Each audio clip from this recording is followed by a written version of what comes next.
It is my great pleasure to welcome our next speaker, Professor Frank Worrell. Professor Worrell is a professor of psychology in the Graduate School of Education at the University of California, Berkeley, where he serves as faculty director of the school psychology program, the Academic Talent Development Program, and the California College Preparatory Academy.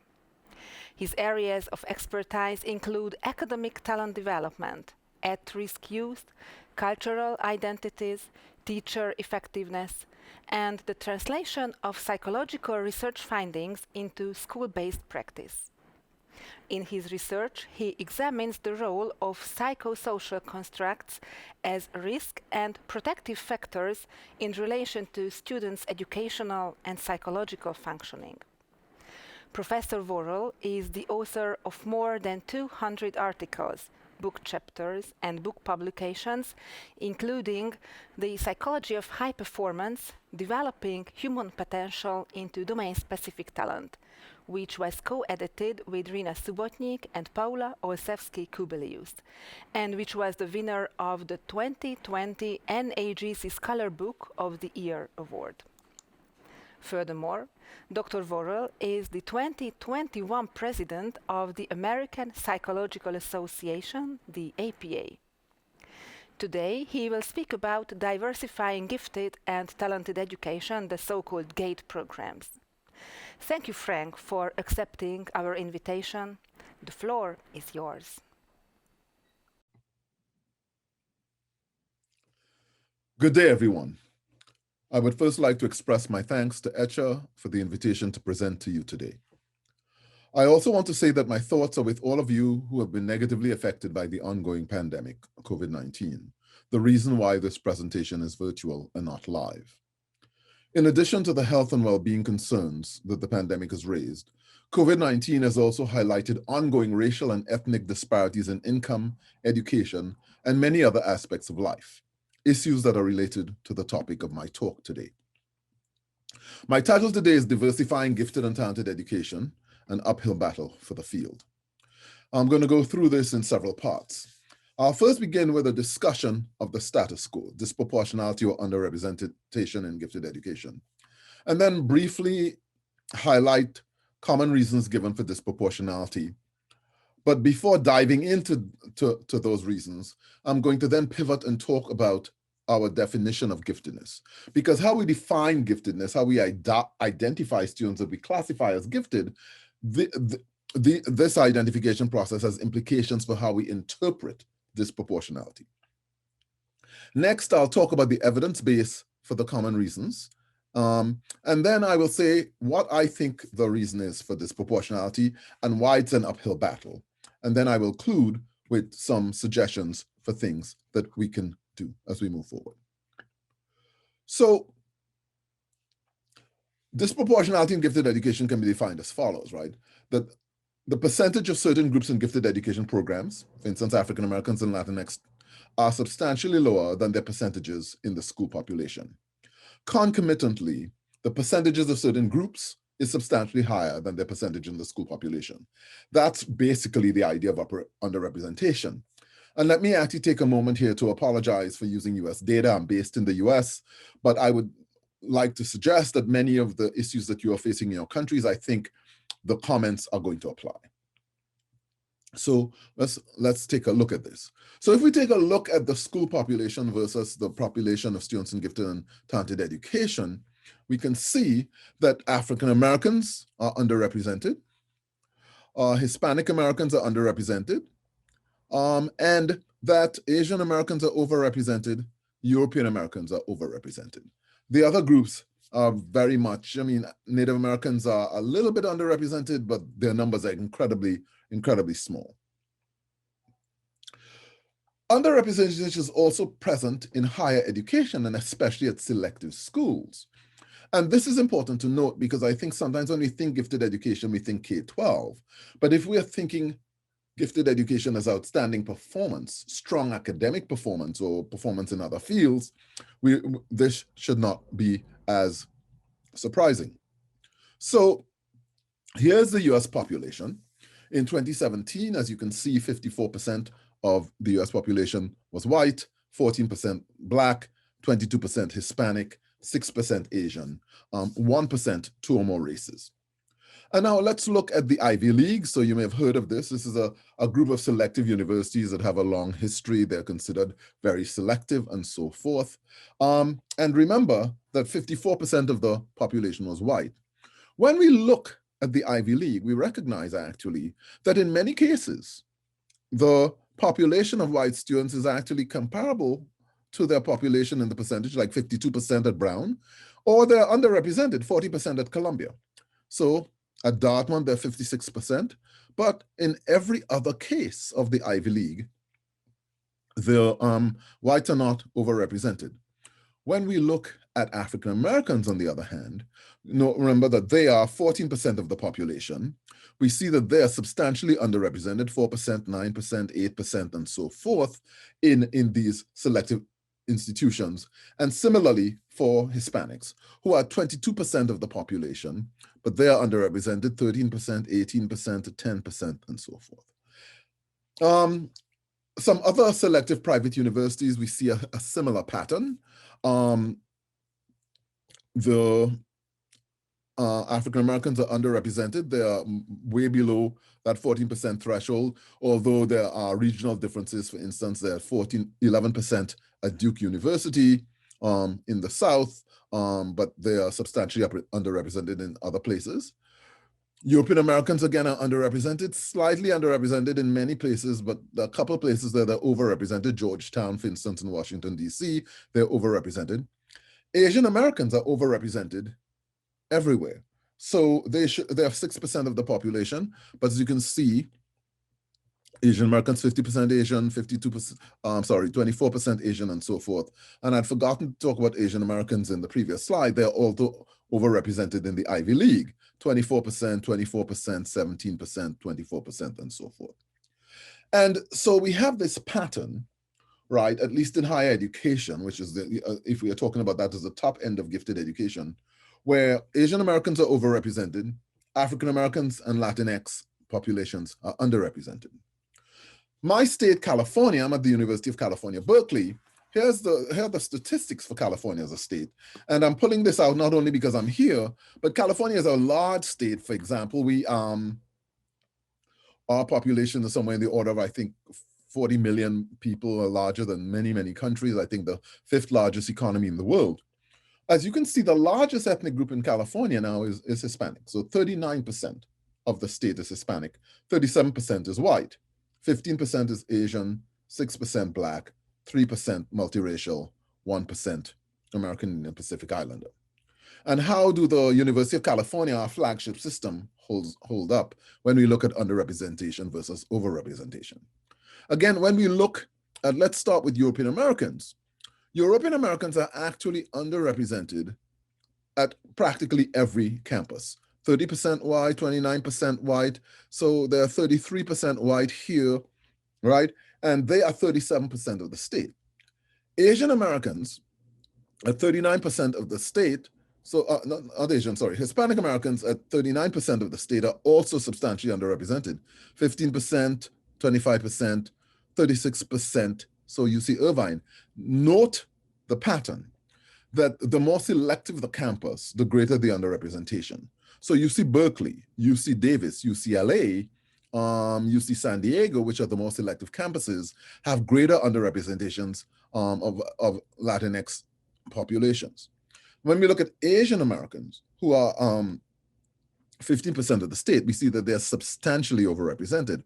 46% at Berkeley, 36% UC Davis, at UCLA, 35%, at UC San Diego, 49%. So again, at the more selective campuses. UC Merced, the most recent campus and currently the least selective campus, actually has 58% Hispanic, in part because it's least selective, but also in part because it's in the Central Valley, where in fact, the majority of the population is Hispanic. And so I think this is an important point to note. And then when you look at the current time, so this year, or actually last year, it's now 2021, We look at the population of California, 6% African Americans, admissions to California, UC Berkeley admits, all right, was 6%. Asian Americans, 15%, you can see there over 40% of the admits. European Americans, 37%, and Hispanic Americans, substantially underrepresented. So the question then is, why does this disproportionality, this underrepresentation, overrepresentation exist and persist? And so one of my colleagues, Donna Ford, has written extensively about this over the years. And in a new book that just came out earlier this year, she has a chapter with several colleagues, and she makes several points. She argues in that chapter that deficit thinking is the major reason gate underrepresentation exists, persists, and is so pervasive. She points to biased teacher referrals. She points to microaggressions. She talks about prejudice in gate identification and programming, and argues that, of course, that this underrepresentation is inequitable because it's unfair, unjust, and discriminatory. I agree. It's inequitable, it's unfair, it's unjust, and it's discriminatory, but I would say it's discriminatory at a societal level, not necessarily at an individual school level, and I'll speak to that more. But she also argues that this it's like deliberate. It can be easily fixed if only we had the will. And I would say that that's a simple, straightforward solution, but to my mind, it's incorrect. And I will spend much of my time today telling you why I think that's incorrect. It's not simple, it's not straightforward, and it's going to require lots of changes that are over a long period of time. As part of her belief that disproportionality is deliberate and easy to solve, she has created an equity formula which talks about giving a 20% allowance to districts to address underrepresentation. So for example, if African Americans represent 19% of a district, but are only 10% of the GATE program, African Americans are then 52% of the GATE program. 52% of African Americans are in the GATE program, and thus underrepresented by 48%. It's 28% more than the equity formula suggests, right? And so therefore that district should be penalized because they are actually below, they are, way below or above rather the target that they should have for underrepresentation. But this equity formula is based on an assumption. The assumption is that students in all groups have similar or identical levels of achievement. And if this were the case, this equity formula might make sense, but this assumption is blatantly inaccurate, right? And I think it's important to note, in the chapter, Ford and her colleagues go on to point out several other potential reasons for disproportionality. Minorities choosing not to participate because they're accused of acting white. She talks about racial identity attitudes. She pulls out Mickelson's work on abstract and concrete attitudes toward achievement. She talks about problems with the curriculum not being multicultural enough, right? And so if all of these things are reasons, then in fact, deficit thinking is not the only reason for disproportionality. Where Donna Ford and I would agree is that it's important to recruit and retain rather than just to identify. That's an important thing, I think, on which we agree. So let's move on and stuff. So I think that there are multiple factors for disproportionality, but there is one key explanation. That key explanation is not simplistic or simple. It requires changes in policy, and it requires time, in decades. And the solution to me begins with our definition of giftedness. And so for definitions, I'll turn to the State of the State in Gifted Education report that is put out in the US periodically. In state definitions of giftedness in the US, the most frequently mentioned aspects of giftedness were advanced intellectual ability, creativity or creative thinking, and specific academic ability. I will note that the adjective advanced here applies to intellectual ability, it applies to creativity, it applies to specific academic ability. Intellectual ability, how do we measure that? We measure that using test scores. So that's what we would be using. Creativity or creative thinking, there are several measures of those. Many of these are not highly correlated with achievement and are not really used in a major ways for identification in most schools. Many districts and schools do use academic ability, so they use achievement scores, reading, mathematics, science, and so forth. So we have this advanced intellectual ability. So if we think about giftedness, one can think of giftedness as superior performance. And so in addition to the definitions that the states use, we have several definitions that are common in the United States. There's the federal definition, so the US federal government's definition, which talks about superior performance in intellectual ability, academic achievement, creativity, leadership, the visual and the performing arts, right? We also have Gardner's 8 intelligences, again, being superior performance in use of words, numbers, spatial relationships, and so forth. There are people who argue about the genetic potential that individuals have. They argue gifted students are sort of different biologically. And the approach that I take, several of my colleagues and I take, is a talent development approach, where we are saying that in fact, giftedness is really an adult outcome that is based on the interactions among ability, appropriate curriculum, effective teaching, hard work, opportunities to translate potential into accomplishments, right? So it's a combination, an interaction of all of these factors, and that what we are doing with kids is working with potential. But I think we would all agree that gifted, if we're talking about giftedness, we are talking about superior performance relative to peers in a domain. So if we were to look at the standard bell curve, then we would argue that in fact, students who are gifted are probably on this end of the distribution and not at the lower end of the distribution, right? So in the US, we have national tests to sort of the National Assessment of Educational Progress, and students are grouped into 4 proficiency levels. The lowest level is below basic, then there's basic, then there's proficient, and then there's advanced. And the agreement is that, in fact, we really like all kids at the minimum level to be proficient. We'd like all kids to be proficient. Some of them will be advanced, but we'd like all of them to be proficient, right? And if we are to use these proficiency levels, from which level should students for GATE programs be selected? Below basic, basic, proficient, or advanced? I think we would all agree that it's most likely that students to be selected for GATE programs should be selected from the advanced group, definitely, and possibly from the proficient group, right? Because of course, these things are these are distributions of scores. It's not a single score, unlikely from the basic or below basic. So now let's look at the percent of school GATE and advanced NAEP reading scores. So here we have, right? We have school, we have GATE, we have advanced NAEP reading and advanced math reading. And what do we see, right? We see, there we have it, that 17% of African American schools, 8% in gifted and talented programs, 3% are scoring and advanced in reading, 2% are scoring and advanced in mathematics, right? Hispanic Americans, 25% of the population, 18% in GATE programs, 4% and 3% in advanced in reading and math. When we look at Asian Americans, we see a different, like 6% of the population of the US, 10% in gifted and talented education programs, but 22% of them are doing well advanced in reading and 29% are doing advanced in math, right? Now, when we look at European Americans, which is a group that's most represented in gifted and talented programs, we see that 12% are doing advanced in reading and 12% advanced in math. Now, remember that this 12% is 12% of this larger group of 52%.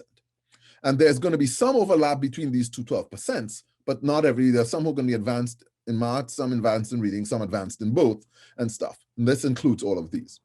So on the basis of these scores, it is perhaps not surprising that we actually see the disproportionality that we see. In other words, let us assume, we know that there are things like discrimination exist, and I'm going to show poverty matters and these things matter. But if we were to put all of these things aside for a moment, let's put aside racism, let's put aside discrimination, on the basis of these scores alone, if we were selecting purely on the basis of academic achievement, we would expect to see Asian Americans and European Americans and students of 2 or more groups overrepresented in gifted and talented education programs, and students from other groups underrepresented in large part because of their lower scores. We would see, in fact, American Indian and Alaska Natives overrepresented, but again, these 3% and 4% that are of 1% of the population. So as you can see, so a very small number. So with that as a backdrop, let's turn to the common explanations for underrepresentation.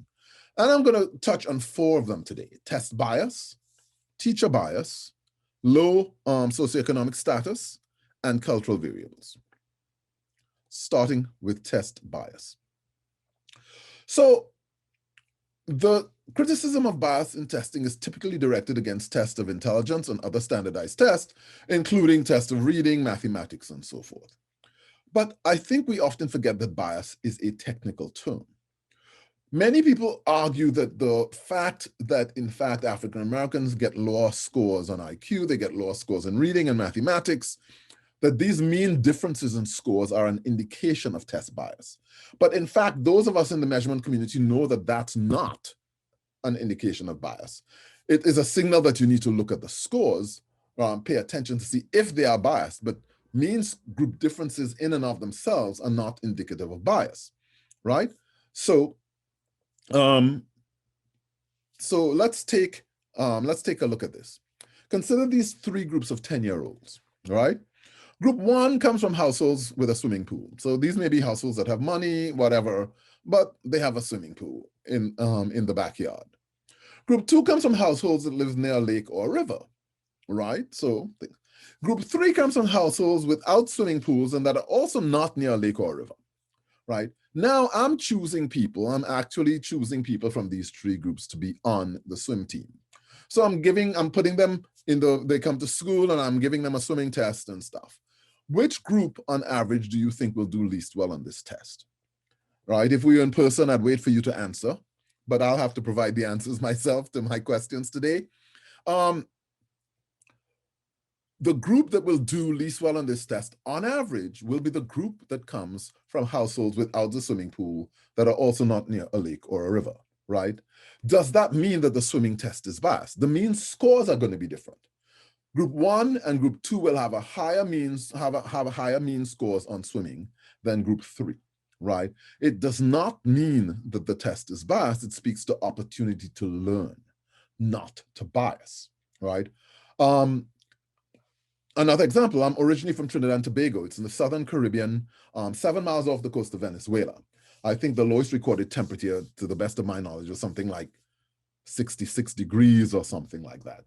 So if we were to choose a random sample of, let's say, 15 to 25-year-olds from Trinidad and Tobago, and a random sample of 15 to 25-year-olds from Canada or Norway, let's say in Europe, from Norway, I'm willing to bet that and you would give them a test in skiing, not water skiing, but skiing on snow, I'm willing to bet that the sample from Norway will have higher mean scores than the sample from Trinidad and Tobago.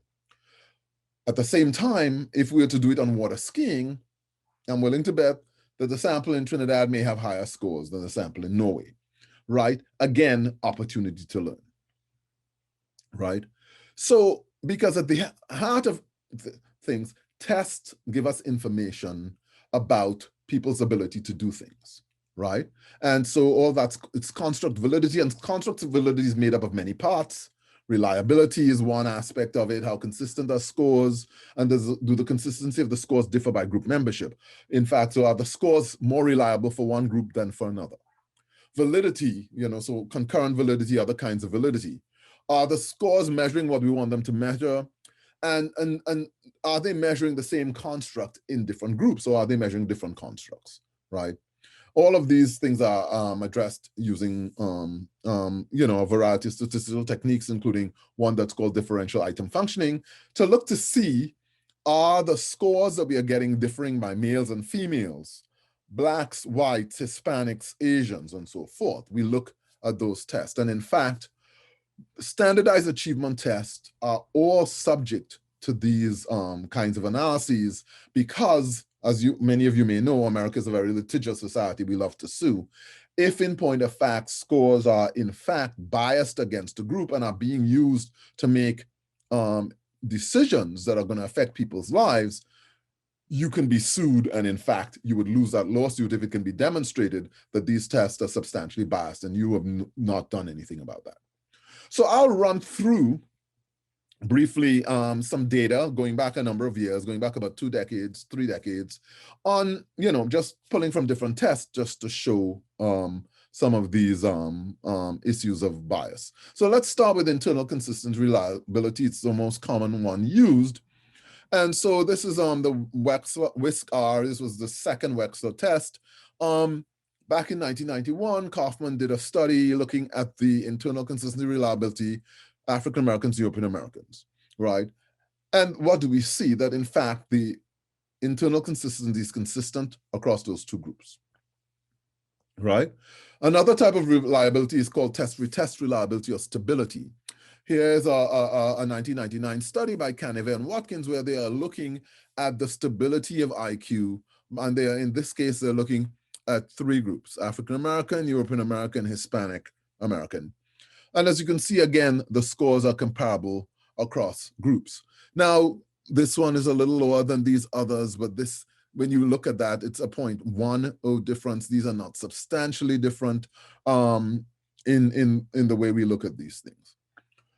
Well, maybe one of the things that we know is that, in fact, 80% of school psychologists who do the testing and that kind of thing are white. And so it may be the case that students who are Black or Hispanic are not performing or not, are having differential performance. They're doing differential behaviors during the test when they're being assessed, right? And so this was looked at in this study, in a study in 1995, where they're looking at how are individuals from different groups behaving in terms of avoidance, inattentiveness, and being uncooperative, the things that could lower their score on the test, right? You can see the scores are pretty substantial for African Americans and whites, 0.97 to 0.99, Hispanics and whites, 0.96 to 0.98, high SES to middle SES. In fact, we get, in fact, a bigger discrepancy when we are actually looking at low SES, getting 0.91, 0.92, but still 0.9 is considered pretty high. And so all of them are within this 0.9 range, these coefficients of congruence, suggesting that the differences among groups are not substantial. Now, in this particular test, they looked at, so we've looked at congruence of behavior, we've looked at reliability.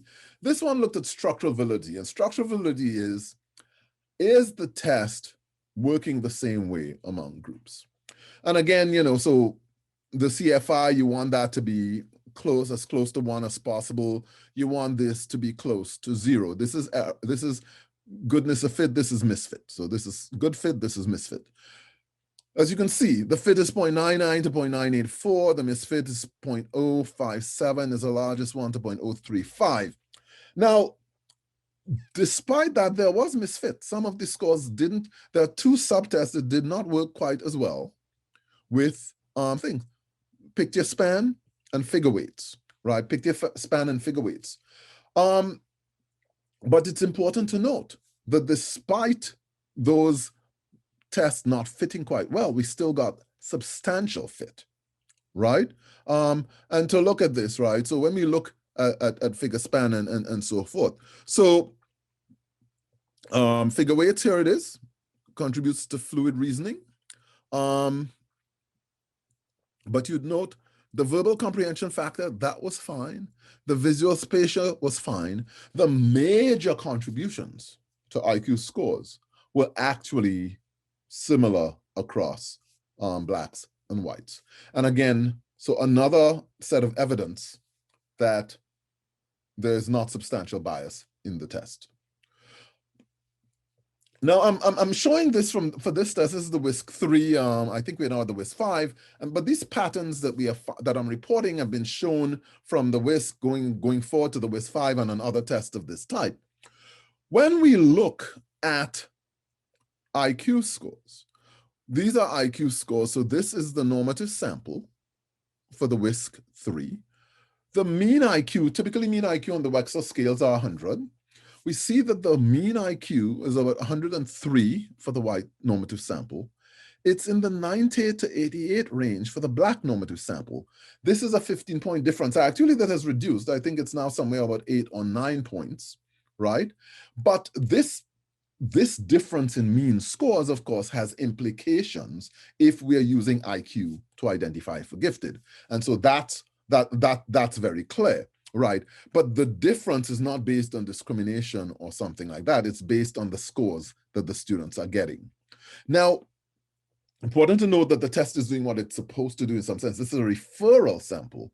And this referral sample, this is students who are doing less well in school. You'd expect them to have lower scores, and as you can see, they actually do have lower scores, as one would expect. But what does this 15 different points difference translate into in IQ? That's one standard deviation. So take this graph. So African Americans are the darker blue color, European Americans are the lighter blue color, the green is the overlap of the distributions. And of course, we know that these overlaps continue, right? So there are African Americans who are up here, there are European Americans who are down here. But when we are looking at the bulk of the distribution, we can see that there's substantial overlap here. Now, this is IQ of 130, right? Now, if I am in and this is population. If I'm in a school, right, the school is not going to necessarily be representative of the population. I am choosing individuals for gifted and talented program, and I'm using IQ and I'm using 130. Look at the difference between the scores, the group that I have to choose of people who are white versus the group that are Black. Now remember, European Americans are 54% of the population. Blacks are 14% of the population. So I am choosing from a substantial group here and a much smaller group here, much smaller percentage of a much smaller group. Again, this would lead to disproportionality without anything like discrimination and stuff existing, right? The use of IQ for gifted identification because of these differences in means will result in disproportionality. So, teacher bias. So, questions. Are there teachers who are biased? Again, I have to answer my own questions. I would say, of course, there are teachers who are biased. And in point of fact, those of us who are psychologists would argue that certainly in the context of the United States, but I would also argue in the context of every country, that everybody is biased. And so because we are conditioned, we are socialized in the country that we are raised in. And so to the extent that our country has biases, we are going to manifest those biases. So are there teachers who are biased? Yes. Are the majority of teachers biased? Yes, but does that bias translate into referring fewer students of color for gifted education, right? And is bias needed to explain teacher referrals? So I'll look at the third question, do teachers refer fewer students of color in a moment? Is bias needed to explain teacher referrals? As I've just shown with IQ, absent, let's assume we are not actually doing any teacher referrals, we're going straight on IQ, everybody gets an IQ test. We would see that there would be underrepresentation anyway. So I will draw, this is the largest study of its type. There are many smaller studies that show teacher bias and stuff, but this is a large scale study based on the entire state of Georgia. And what's nice about Georgia, which makes it good to study this, is that Georgia has automatic referrals for identification purposes. If you get above a certain score in your state test, you're automatically referred for testing. So on the basis of automatic referrals, 5.2% of the students in Georgia are referred, right? Of those 5%, right, 86.3% is the ones who then are successful in passing through the assignment process and being formally identified, resulting in identification of 57% of them being identified, right? Now, these are all off the table. They've been automatically referred. So anybody else, or any other referrals are coming outside. This is from the 95% of these students who are not automatically referred. So teachers are referring an additional 4%, in addition to the 5.2% that get automatically referred on the basis of their achievement. Teachers are referring 4% for testing. Now, it's important to note, these are students with lower scores. The students that the teachers are referring have lower scores than these who have gotten the automatic referrals. So perhaps not surprisingly, only 75% of that group is successful, resulting in an identification rate of 37.7%. Right? And as we can see that then everybody else, so this 9% that's referred, parents could refer somebody who was not referred, a kid could decide to refer themselves. There are very low rates there.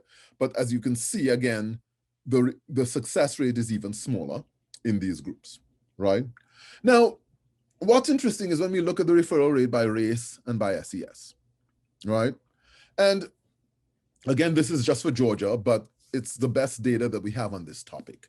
So when we look at the automatic referrals, the dark green, and then we have low versus high SES. So low versus high SES, automatic referral, low SES, Asian, teacher referral, low SES. We see that the teachers are referring fewer students than the automatic referral. Same things for Asians, high SES. When we look at African Americans, teachers are referring comparable numbers to the automatic referrals for the low SES group. We see the typical pattern with the automatic referrals being more for the high SES African American group, but not for the low SES. So teachers are digging deeper here. Similarly for the Hispanic group, right? Again, not for the high group. For Native Americans, it's even, in fact, the teacher automatic referral is even higher.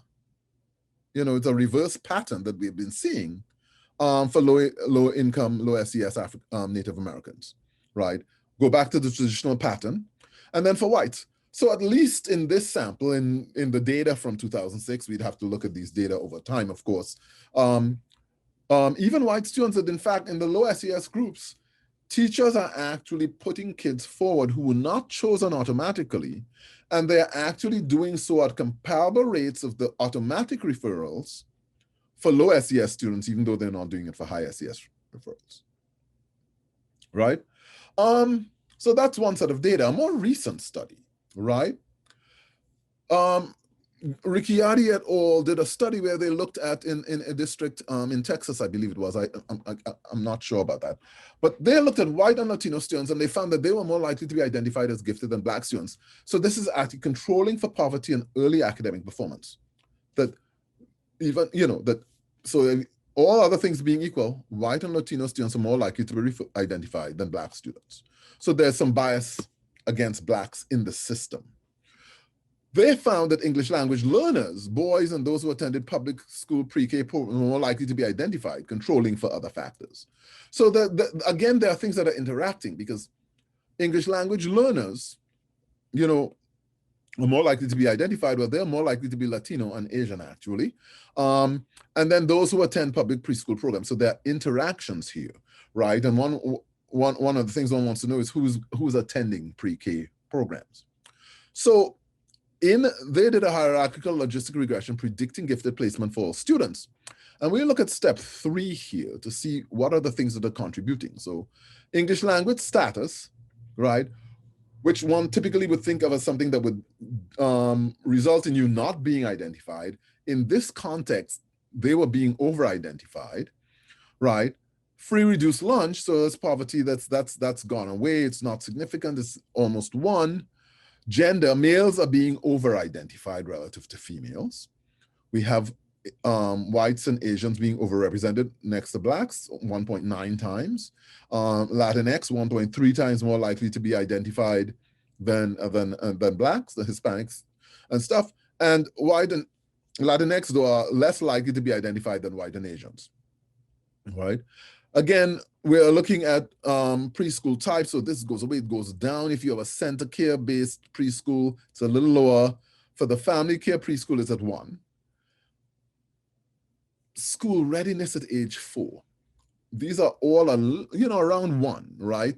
So that, in fact, having cognitive scores and so forth, but look, GPA in kindergarten. So your achievement level in kindergarten, trumping all of the other odds ratios. 4 times more likely to be identified. The higher your score, the higher your achievement in kindergarten, the greater the probability you are to be identified. Again, speaking to this notion of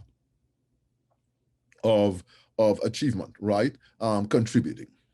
So conclusions, SES plays a role, race plays a role, blacks are disadvantaged, achievement level, higher achievement levels plays a role. Let's look at SES. Now we know that poverty is a marker variable, right? So this is the percentage of children under age 18 living in poverty by race and ethnicity. And not surprisingly, the groups with the lowest poverty levels are also the groups that are most likely, the ones who are overrepresented in gifted and talented education, right? And the groups that are underrepresented in gifted and talented education, right, are the ones with the higher poverty levels. So again, poverty is a marker variable. It has implications from prenatally, from nutrition and stress, to early childhood, to a later childhood and adolescence in terms of resources that the household has, right? When we look at people with college degrees, their kids are more likely to be enrolled in preschool, you know, leading to some of the positive outcomes, enrollment and gait that we have seen before, right? That children in poor families hear fewer words than children in working class families. Children in working class families on wealthy have fewer words than children in working class families who hear fewer words than children from families where the parents are professionals, right? So in other words, if I didn't graduate from high school, I may be the word bath that my kid is going to get if I don't graduate from high school is less than the word bath of somebody who graduated from high school than the word bath of a kid who graduated in college. And not just the word bath, but also the type of feedback that's received, right? Where feedback to children is much more positive, a greater percentage is positive from professional families than other families. When we look at the correlations between sort of these SES or socioeconomic status variables and achievement, we find that a number of them, they are all correlated 0.3, 0.2, 0.2, 0.58 home atmosphere. So that in point of fact, this becomes most important. Now, of course, home atmosphere sometimes is related to parental occupation, parental education, and income level. But the important variable is home atmosphere, which we can teach to families is necessary. So that's the key variable, right? And that actually is giving us some capital. So students of poverty are generally less likely to be identified for gifted services even after controlling for prior math and reading achievement.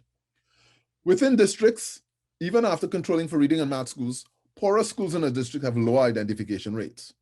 So students of poverty are less likely to be identified for gifted students, and poor students in poor schools or low resource schools are even less likely to be identified as gifted.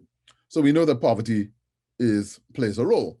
Hamilton and then show this so that in fact that the percentage of people who do not qualify for free and reduced lunch, a larger percentage of them are identified than the percentage of kids who receive free and reduced lunch, right? And stuff.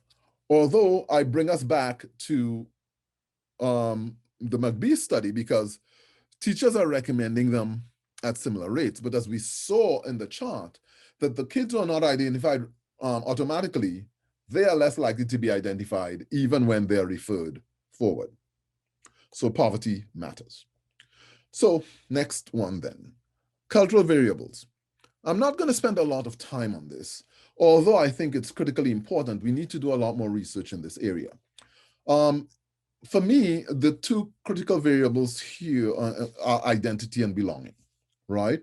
And identity is often determined by your sense of belonging. So here are some questions that, in fact, I think kids may ask themselves. Do I belong in this domain, right? Do I belong in this class or program? Should I be in this gifted education class? Do people like me engage in this domain, right? What if I like physics or mathematics, but I'm African-American? Do I have role models who I see, who, you know, are there Black mathematicians that I know? Are there people in this program who look like me? How does my group perform in this domain, right? African-Americans can look and see the NBA, which is, you know, has a large percentage of African-Americans, the National Football League. Do they see a large number of Black mathematicians? Are there a sizable number of members of my group who have been successful in this domain? And does success in this domain mean that I'm not a true member of the group that I belong to? And so ultimately, should I be trying to succeed in this domain? As Sandra Graham said, there are some kids who may say, I can, but do I want to? So these are the ones who may be able to who may be doing very well, and could do it, but I can, but do I want to? So does identity do cultural variables matter? The answer is probably yes. How much does it contribute? We are not yet sure, and we still need to do a fair amount of research in this area. We've gotten better tools, right? Other data on the common explanations, right? So this idea that the tests are biased, this idea that the tests are biased, and so that this is the primary drive, these biased tests are a primary drive of disproportionality, right? I would argue that both IQ, chess, and achievement tests reflect the achievement gap. So Hodges et al. Asked the question, do alternative measures result in different outcomes? Portfolios, interest in Tories, and so forth. So this is no disproportionality. This is the traditional measure, standardized IQ and achievement test. These are the non-traditional measures, the nonverbal test, portfolios, affective checklist, and so forth. As we can see, we moved the needle a little bit, 0.07, right? But there's still substantial disproportionality, right? And so that, in fact, moving to non-traditional measures will not solve the disproportionality issue, right? Again, I come back to these automatic referrals. So here is another thing, right? Well, if the tests are not biased, there's this group of hidden gifted kids out there who, if in point of fact we were only to test them, we would actually find them and so forth. And we are not testing them because we really, really don't want to place them in gifted and talented education programs. So there's a thing called universal screening where in fact you give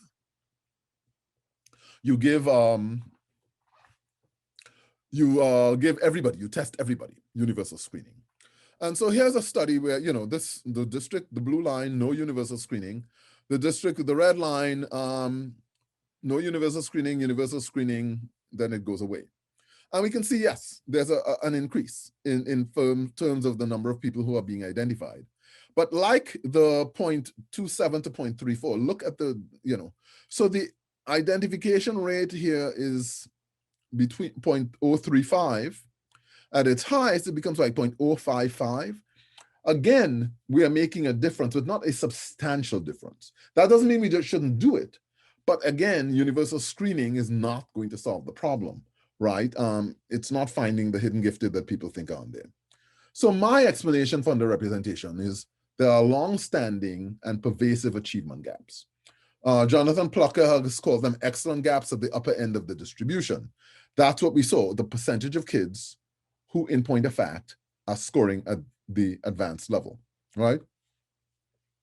One of my students, David Stevens, talks about this in terms of headwinds and tailwinds, right? That in fact, some students have tremendous tailwinds and very few headwinds. There are others who have very small tailwinds and tremendous headwinds, right? I live in the San Francisco Bay Area. When I'm flying from San Francisco to Miami, New York, or Washington, D.C., we get there in like 4 hours now, sometimes a little over 4 hours. But when I'm flying back home, it takes 5 hours, sometimes 6 hours, because the prevailing winds in the United States blow from west to east. So when I'm going to New York, when I'm going to the east, I have tailwinds behind me. I have strong tailwinds behind me and little headwinds. When I'm coming back home from the east, I have strong headwinds holding me back and little tailwinds. And so it takes longer. And so this idea that in fact, some students are starting further along than others, right? If my parents happen to be outstanding in a domain, basketball, acting, mathematics, writing, I am starting off in a different place, right, than students whose parents don't have those talents. If in fact, both of my parents happen to have doctoral degrees or graduate degrees or college degrees, I'm starting off in a different place than kids whose parents did not finish high school, right? And so we know that these things interact, right? Do I have stable housing? Am I attending, stuff? Or am I homeless? Am I living in poverty, right? And so these things are going to matter. And again, we know there's this interaction. So race, ethnicity, and so forth interact, are substantially correlated with socioeconomic status, as I've shown before. So, okay, so we've known this for a while, but why then, why is there no change for so long? There's no change for so long because we have not yet addressed the major problem, this achievement gap. So here are some data to show that. These are data from 1992 to 2017. Look, these lines are essentially flat. Yes, they're sloping upwards, but very, very gradually, right? And so this is the achievement gap for 4th grade reading, right? Same pattern, 8th grade reading. Same pattern, 12th grade reading. Same pattern, 4th grade mathematics. Same pattern, 8th grade mathematics. Same pattern, 12th grade mathematics. See, Hispanics, Blacks, American Indians at the lower end, whites, and Asian Pacific Islands at the upper end. We are seeing there's the scores, right? And Blacks, Hispanics, you know, American Indians are down, Asian Americans and European Americans have higher scores and stuff. Brings us back to these charts. So this is the difference between white and Hispanics in grade 4 reading scores, 0.6 standard deviations, right? You can see again, smaller group, and we're choosing, if we're choosing, again, I'm using 130, but you know, this is the 0.7 standard deviations for whites and blacks. It's 0.8 standard deviations for Native Americans and whites. And it's a full standard deviation for English language learners and non-English language learners. So unequal performance, unequal academic performance is the primary driver of disproportionality. And it's important to know this so that we can address the cause of the problem. Given that this is what the problem is, the solution cannot come from gifted education alone. We can work at it, and I'll talk about ways we can do that, but it can't come from us alone, right?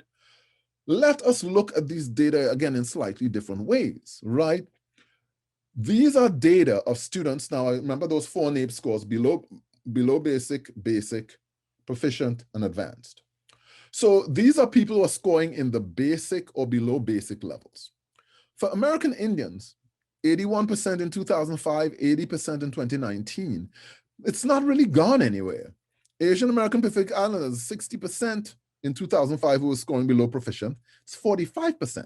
There's been a 15% change, right, in favor. 15% of them have moved up into the proficient or advanced levels. African Americans, 88% in 2005, 82%. So it's dropped by 6%, but still over 80% of African Americans are scoring below proficient. Hispanic or Latino, 85% to 77%. Again, it's dropped 8 points, but still greater than 75% of Hispanic or Latinx people's students are scoring at that level. 2 or more races, 68%, it's dropped to 60%, they've dropped down 8 percentage points. And with whites, 61%, 56%, right? So this is what these things look like, right? Scoring below proficient and percent proficient. You can see American Indian below proficient, proficient. Asian Pacific Islander below, there are more of them who are proficient than below proficient, right? It's the only group. Asians are the only group in which the percentage of students who are scoring at the proficient level is greater or above, is greater than the percentage scoring below proficient, right? Look at the disparities for African Americans, American Indians, Hispanics, and so forth, even 2 or more groups than whites. And what we are going to need to do, right, is we are going to need, before I do that, percent advanced. So look at the percent advanced. Percent advanced there, percent advanced, percent advanced. For us to solve the problem, we need to move more kids from below proficient into proficient, more kids from proficient into advanced. That is the surefire way to increase or to decrease disproportionality in gifted education, so that the underrepresentation levels go down so we get more equal. This problem here, if we had American Indians, African Americans, Hispanics, this percentage proficient, we would not have the disproportionality that we have, right? So that's why this is an uphill battle, because it requires changes in attitudes, changes in policy, changes in behavior. We need to be better at educating kids of color who are not doing well. So with that, let's turn to some suggestions for identification. And I'm going to run through these fairly quickly. First, use local norms. Local norms should be used in the early grades. That means when you're identifying kids for gifted and talented programs, don't use the national norms we showed with the IQ disparities. Use the norms from the school so that, and stuff, and you'll see what that means, right? So use norms for the school. Identify the kids who are the top performers in your school, not the kids who would be the top performers nationally for your programs. Also use universal screening, right? Small wins, but a place to start. As I noted, while these do not shift the needle a lot, they do shift the needle, and it's important to use them. Have a gifted program and enrichment activities at every school site. This is the idea of using local norms to move those who are basic to proficient, to move the proficient to advanced. That's what we need to do. We need to do it, right? If we can, in fact, move kids from proficient to advanced, every kid we can move from proficient to advanced, we are creating a kid who can be, who would be successful in a GATE program without additional supports, right? Choose curricula that allows students and their families from all backgrounds to see the contributions of the individuals who look like them. Address issues of perceived belonging on the part of students from traditionally underrepresented groups, right? Use multiple identification tools, screeners, nomination forms, academic work. You are really wanting to see, you are mining for talent, right? You are trying to see who are kids here who have potential. The big thing that we talk about in the talent development mega model is that when we are identifying in elementary school, we are identifying for potential, right? Education is supposed to make you better. So a kid who may be at the high end of basic, if we can identify that kid and give them enrichment, they may be able to move into proficient. The kid who is in proficient, who we identify and give enrichment and so forth, they can move into advanced, right? So you are looking for multiple ways of finding talent. Broaden the grade levels where students are identified, right? So at least in the United States, 67% of the students in GATE programs are identified by grade 2, right? This is too early. I mean, so there are kids who may not do that well, but who thrive in school. They may not have gone to preschool. And so they haven't found their footing. If you were identifying grade 5 or grade 7, you would actually find more students. All right, encourage kids to, in fact, take honors and advanced placement classes rather than limiting those to specific kids. Though, because again, you want kids to, you want to have high expectations, and in fact, you don't want to put kids in there who are going to fail. So you're not going to put the kids who are at below basic. But a kid who is proficient may well do well in those classes, even though they're not yet at the advanced stage. And in fact, that could be the kind that gets them to the advanced stage. And finally, I have something what I call grow your own gifted students, right? So what does that mean? Build in whole class enrichment during the school year, separate from the regular curriculum and beginning in kindergarten. And you want to do this across multiple domains.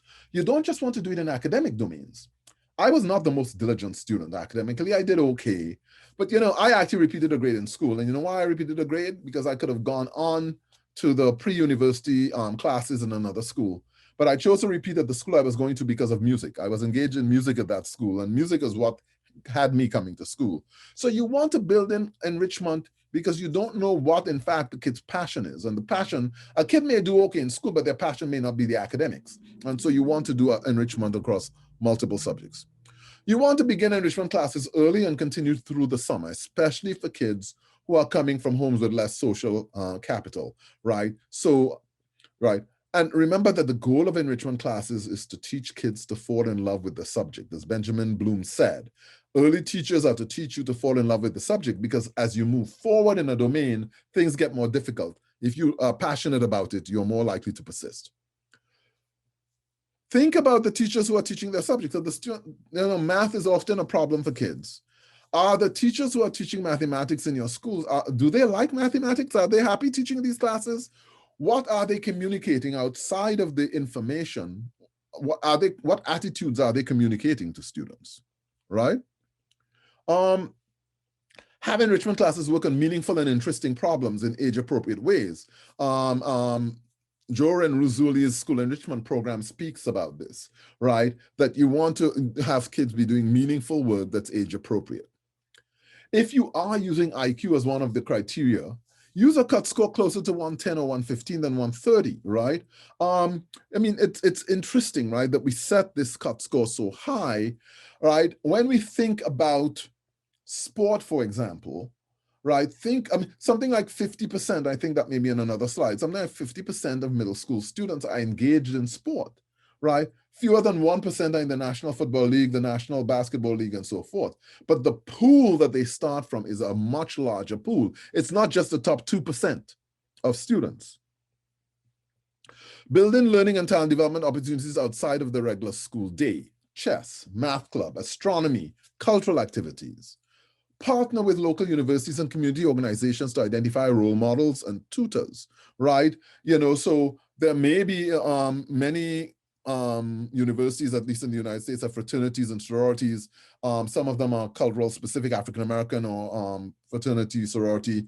And so they can be role models for kids in your schools who are, people come from low-income backgrounds.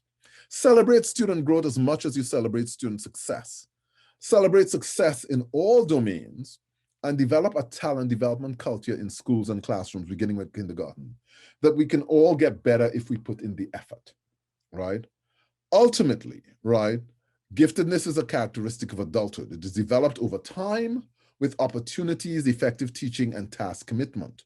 We are interested in potential in childhood. As I mentioned before, 55% of middle and high school students participate in athletic teams, even though fewer than 1% of these individuals become professional athletes, right? So why do we limit the potential in academics to 2%, 130 IQ, or 5%, or even 10%? To maximize the number of gifted adults, we need to maximize the pool of individuals with potential. That's why we need to, in fact, do enrichment more broadly and stuff. Ultimately, gifted equals to superior performance relative to peers in a domain, right? And that giftedness, that superior performance relative to peers, is a classification decision. We decide what gifted is, right? That's our classification decision, right? Conclusion, so the disproportionality in gifted education is driven primarily by disproportionality in the percentage of students performing at the highest levels in school. That's the primary reason. Current identification misses some students, but there's no substantially large group of gifted students from minority and low-income students who are deliberately being excluded. The students who are being excluded are the ones who are not making that 130 IQ cut, which I would argue is too high. We can change who the gifted are in schools by changing identification policies and practices. That's the way we'll change it. But in fact, we need to provide support to those students, because if we are broadening our identification, we do not want to set students up to fail. We need to provide the academic and social emotional supports to kids that we identify. So decreasing disproportionality in gifted education requires increasing achievement of all groups in general education. And that's a long-term endeavor. That's our uphill battle. That's, in fact, what we need to speak to politicians about. We need more money for gifted education, more money to, in fact, invest in doing the kinds of educational outreach that we need in all schools. And that's how we are going to solve this problem over time. Thanks for your attention, and have a great rest of your day. Thank you.